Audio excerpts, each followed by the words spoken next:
Hey, what's up, herd watchers?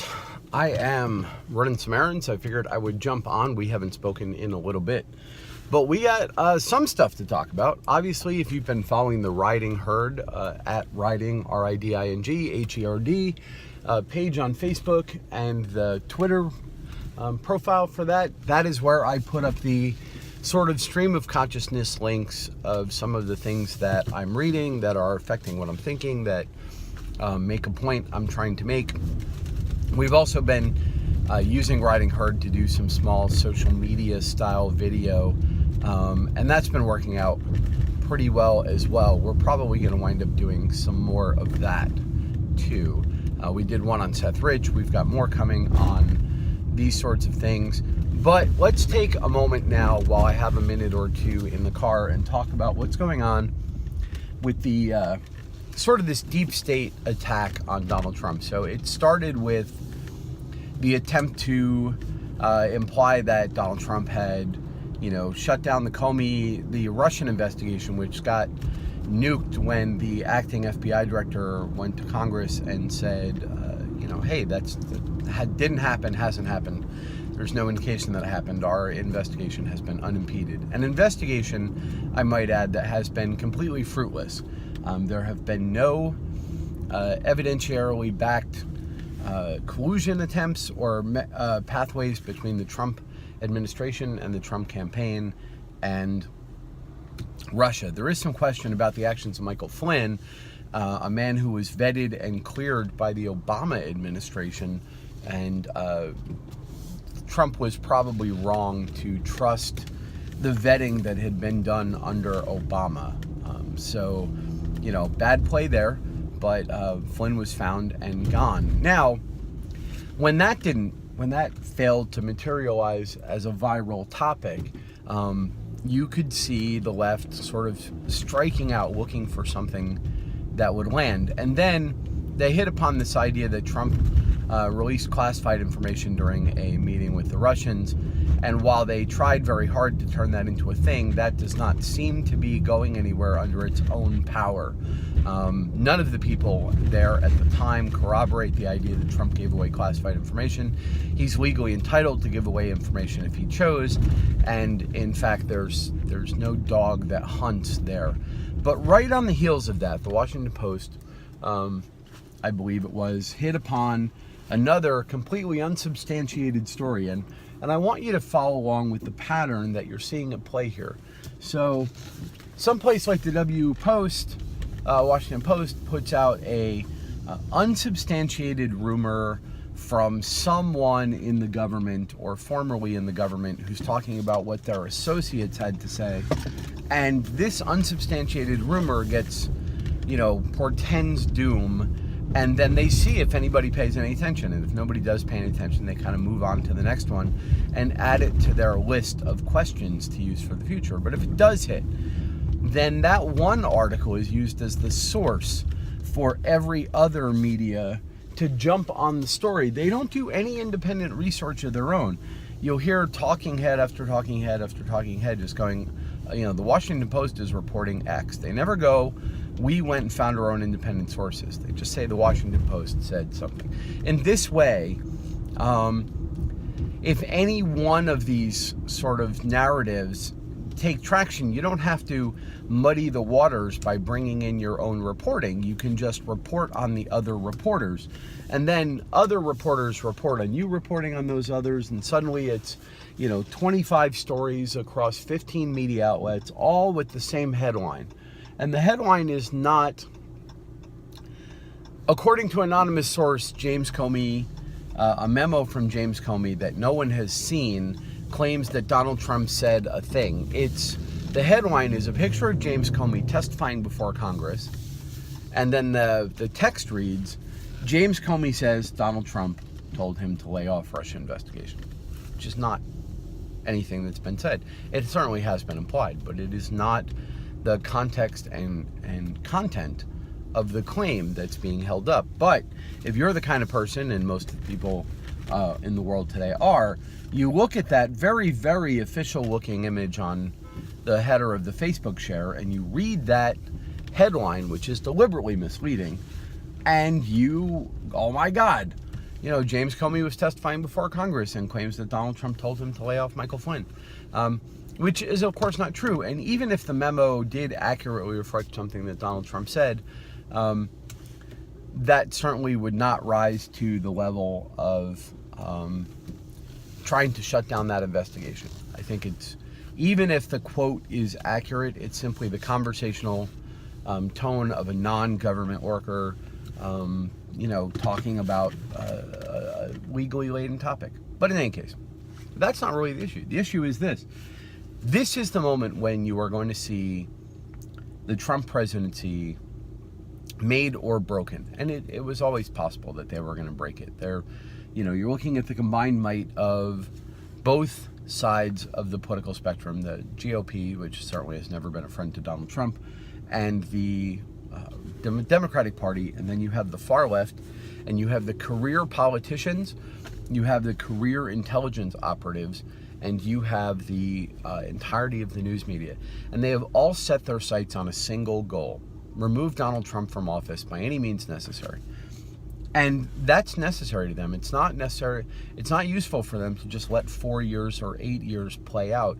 They have to shut this administration down ahead of time. They have to terminate this administration in a humiliating way so that they can send a message to any other non-insiders in the future that the swamp is just too dangerous, too unknowable, and too multi-tentacled for you to partake in.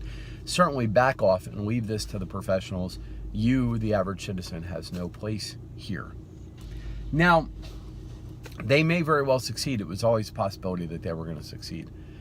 I don't think this is the one where they're going to pull it off. I think this is the best chance they've had. Certainly, they have managed to bring the word impeachment into the conversation. They have managed to put a little bit of fear into even Trey Gowdy, which is a little bit distressing. But in the end, when you look at the actual evidence, they have nothing. Now, I have high hopes for what comes out when you subpoena all of James Comey's notes. I want all of them to be reviewed. I want to know what AG Holder discussed with James Comey at every one of those meetings. I want the notes from every meeting he had with the Obama White House. I want his notes with every communication he had with Barack Obama. I want these, because if he took these notes and we get the complete set of those, I think anything that Donald Trump may or may not have said to him within the context of all the things that were said to him by the State Department when he was investigating Hillary Clinton, Barack Obama, AG Holder, I think that context is necessary for establishing exactly what bar the Democrats are going to hold up as the bar for the White House attempting to shut down an investigation. So if that's going to be, if we're going to decide what that bar is, let's decide it through James Comey's entire tenure. I want every note that he got, that he took during every meeting he had with the White House regarding the investigation of the police shootings of last summer. I want all that. If we're going to do this thing, let's crack James Comey's notes out and let's do it. And that is the Pandora's box that was opened by James Comey claiming that he, or the associates of Comey claiming that he keeps these notes, and then now bringing it within the reasonable realm of somewhere where Chavitz or someone like him can go and get it, and where Judicial Watch can start putting freedom of information requests in. You've opened up this can of worms. Do I think that it's probable that Donald Trump said something there that's going to cause him some trouble? It's probable. The man's not the most artful speaker when it comes to parsing his words these way. But I think some good can come of it, and I think the good that will come of it is let's crawl through all of James Comey's notes. This is an avenue of investigation we've wanted to know about. Let's look at it all through the Hillary investigation, and let's put this into context, and let's see what the normal mode of communication between James Comey and the administrations he served is. And then we'll figure out what we're going to do from there. What is interesting is watching the knives come out on the GOP side. This is the moment that the Never-Trumpers have been waiting for. It's here where they can withdraw their support, attempt to terminate this presidency, and hide it all behind I just want the truth to come out. I just want to know whatever. And it is in this way that you're seeing McCain start to run for the hills. You're seeing Paul Ryan once again show himself to be sort of a feckless, spineless idiot. It is, if the Trump presidency does survive this, and right now I'm giving it an 8 out of 10 that we pull this off, that the deep state doesn't quite have the power right now to put what I think is a bogus impeachment motion in place.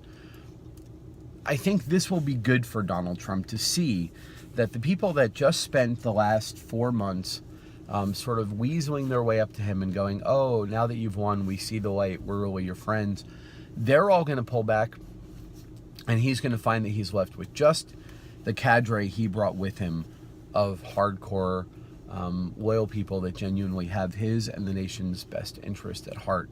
And I think the Donald Trump that emerges out of the other side of this is going to be reinvigorated in his fight against the deep state, not thinking that maybe some parts of it are worth working with and that some parts of it are worth preserving, that he can make a deal with some of them.